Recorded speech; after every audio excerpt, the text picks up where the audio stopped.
Hey guys, what's happening? I'm Craig, and this is the Spirit of Vinyl. Happy Friday. Finally made it through Friday. Cheers to everybody. It's early afternoon here in Tennessee. It's about 2:45. I've been home from work for about 45 minutes. I'm going to throw on a video and start drinking some beers. Not too many. Don't want to be hammered by the time the wife comes home. She'd be pissed off. So, I've been enjoying all your videos with MGK Boss's thread. All you guys looking sharp in your suits. Wonderful stuff, man. Great stuff. You guys are showing some great stuff. I really enjoyed doing that too. So thank you much. So what I'm going to do today is I'm finally going to finish. I'm going to do part 4 of my 1984 40th anniversary edition. Basically, just showing all the records that I have from 1984 that are turning 40 years old this year or have turned 40 depending on when they came out or will or whatever. So I've done 3 other episodes. This is the final one. And since I've started, I've added more to it as time goes on. And I'm surprised about how many I had. When I first came up with the idea in 1984, I had no idea this would take 4 episodes to go through. Apparently, I like that year. I like the music that came out in 1984 because I've got like 50 of them or better. So I don't know, probably 7 or 8% of the collection is all from 1984. So it's a good year for music. All right, so we'll go ahead and start here. REO Speedwagon, Wheels Are Turning. This is their 11th album overall and went to number 7 in the United States. There's the back cover there. Track list. It's got Can't Fight This Feeling on here. Was their big hit on here. Wheels Are Turning, of course. Not a big fan of REO Speedwagon. I've got a few of their records over there. This is one of them that was in the find. I haven't played it yet, so I guess I'll have to give this a listen. Just not a huge fan of their style of music. I realize they're a good band, but not one of my favorites. So REO Speedwagon. There we go. Wheels Are Turning. Okay. Madonna, Like a Virgin. This is her second album. It went to number 1 in the United States and has sold well over 10 million copies. This is a diamond record. Let's see here. There's the back. I've shown this before. This is flipped over. That one. They thought maybe this might be too risque for the US market, so they printed it like this also, so you could have put that out there and show that. Oh, see, look, upside down. It's got Material Girl, Like a Virgin. Let's see. Those are the 2 big ones on here. Nile Rodgers is playing most of the music on this. This is a great record. This is a great record. It really is. I bought it on a whim. There's the inside sleeve. It's got lyrics on the back. Sire Records. Cool Sire Records label on there. So, yeah, Madonna, like I said, she sold 10 million copies of that record. Probably more than that by now. It's a great album. It really is. Whether you're a fan of her music or not, it's really good. Honestly, it's really good 80s pop music. All right, let's see. What's next?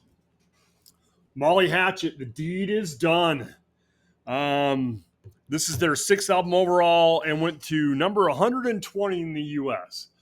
Straight Shooter, Backstabber, Satisfied Man, Good Smoking Whiskey, Man on the Run, and others. There's pick on the back. Molly Hatchet, of course, I think more known for, their covers, and the song Flirting with Disaster is their biggest hit, I would say. Yeah, it depends if I'm in the mood or not. I've got a bunch of Molly Hatchet also I rarely listen to. So, but and they're good.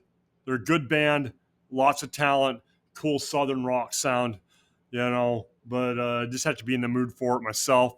But yeah, Molly Hatchet, Deed is Done. 6th album overall, went to number 120. Okay, the next record I've talked about on here a couple of times. Madam X, We Reserve the Right. This is their debut album. Did not chart. They did have some videos. It's on Jet Records. Got the cool OG Jet label on there. I bought this record. I think I bought it on eBay. It was a buy now, $25 or whatever. It came sealed, and it's an OG press from 1984. So I'm assuming there's a whole bunch of them left over. Maybe they printed a whole bunch. I don't know. This is a great 80s metal album. It really is. I mean, just cool songs. It's good and heavy. It's pure sleaze. It's pure 80s metal. It really is. It's a great record. Severely underrated in my opinion. One of my favorites. I loved this album when, 84, I was 15 years old. I thought that album was the shit. Okay, and another one I just barely talked about. Tokyo Blade, Night of the Blade. I got it right this time. Roadrunner Records. This came out in 1984. This is their second album overall. Also did not chart. This is a pretty good record. I want to say it was only like 2 episodes ago I talked about Night of the Blade, so I won't go too far into it. But yeah, actually very good. 1984 Roadrunner. Trust, Man's Trap. This is on Epic Records, and this is Trust's 7th album overall. Also did not chart. I've listened to this a few times. It's pretty good. It's got a pretty cool sound. I like it a lot. But it's not something I really jump onto. But it's pretty good. I mean, and this is another one of those. This is one of those records that was found in that dumpster find I've talked about on multiple occasions. I had never even heard of this band at the time. So it's pretty good, though. I like it. And we were talking about Trust when I was talking about the compilation and how they did Antisocial first. Here's another one that I've talked about before, Rail. This is their EP, self-titled. This is their second album overall, but it's an EP. As you can see, it's autographed. I've told that story in the past. Rail won the MTV Basement Tapes for the song 1, 2, 3, 4 Rock and Roll, which is on here. And I think they just put this EP out to capitalize on that. So, but this is their second one overall. Did go to number 143 in the U.S., and I'm sure that's solely based on MTV and the Basement Tapes is why it went to number 143. A lot of people have never heard of this band. I think they're from Tacoma, Washington, that area somewhere. I've actually seen them a couple times. I've met them. I met them back in the day when this came out back in the 80s at a record store signing. It was cool. It was my first experience with what I considered a rock star.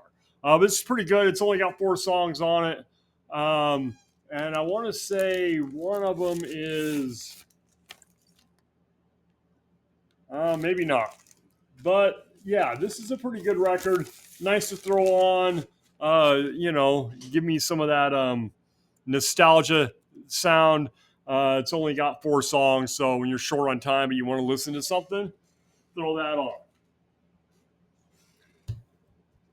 Okay, next, Fastway, All Fired Up. This is their second record overall.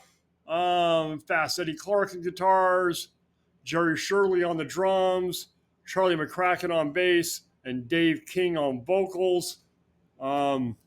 This is a pretty good record too.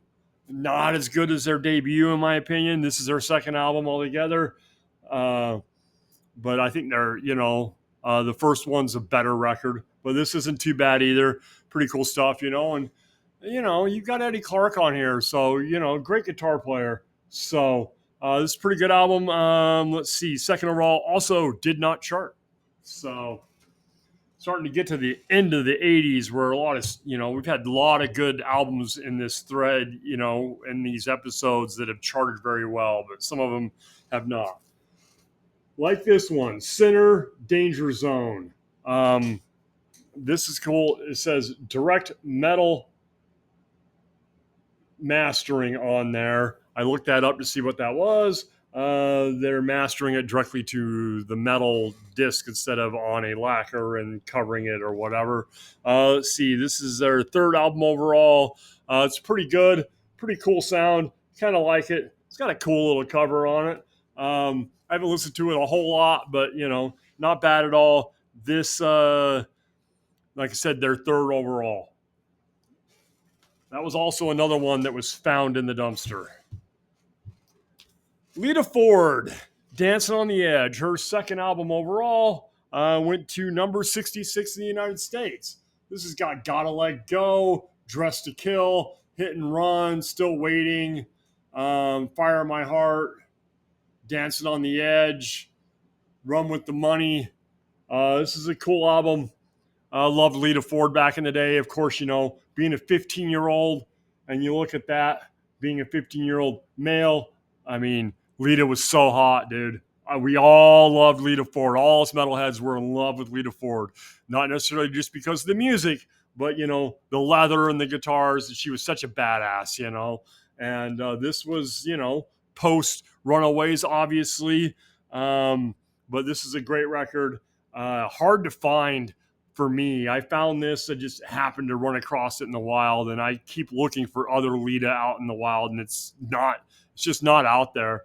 And I haven't really gone on to the Discogs or whatever and just, throwing down the money to buy it. So, but this is pretty good. I haven't had this for that long. This is a great record. Lita, she got a great voice. She's a great guitar player. She had a good band. It's all together just cool stuff. And I saw Lita like 5 years ago. It was actually my 50th birthday. We went out to a bar. We saw Lita Ford and Don Dokken, and she killed it, man. She still kills it out there. In her 60s, she's killing it. So you get a chance to see her. It won't cost you much, and it's a good time. And she's a great guitar player. So, okay, and now something I just picked up here recently. Here's Simple Minds, Sparkle in the Rain. This is their sixth album overall. Went to number 1 in the UK and number 64 in the United States. This is the only Simple Minds album I have at this point in time. I picked it up. Let's see what's on here. Up on the Catwalk, Book of Brilliant Things, Speed Up Your Love to Me, Waterfront, East at Easter, White Hot Day, G-Moon, Cry Like a Baby, Street Hassle, The Kick Inside of Me, and Shake Off the Ghost. I didn't know any of these songs when I bought this record. Trying to think of some Simple Minds songs off the top of my head. But I did like this, and I like this a lot. And I actually have more Simple Minds coming in the mail, supposed to be arriving anytime. So I'll let you guys know about that in a future time. So like I said, this is their 6 overall, went to number 1 in the UK and number 64 in the United States. Okay, Missing Persons, Rhyme and Reason. This is their second or third album, depending on if you count their EP that they had. And this went to number 43 in the United States. This is a pretty good record. The closer that you get, Give, Now is the Time for Love, Surrender Your Heart, Racing Against Time, Waiting for a Million Years, If Only for the Moment, etc. I think this is pretty good. I think Dale's a great singer. This is cool 80s pop music, 80s, synth pop style of music. I have this and I have another one of their records. I really like them a lot. I keep looking for more of this when I'm out in the wild. So, yeah. So second or third, depending on if you count the EP. Number 43 in the US. And finally, the last 1984 album, which is something I've added since I started this episode thread. Tooth and Nail, their second album overall, went to number 49. I just picked this up like a month or so ago. It's a great record, 80s metal. Dokken, this has got Without Warning, Tooth and Nail, Just Got Lucky, Don't Close Your Eyes.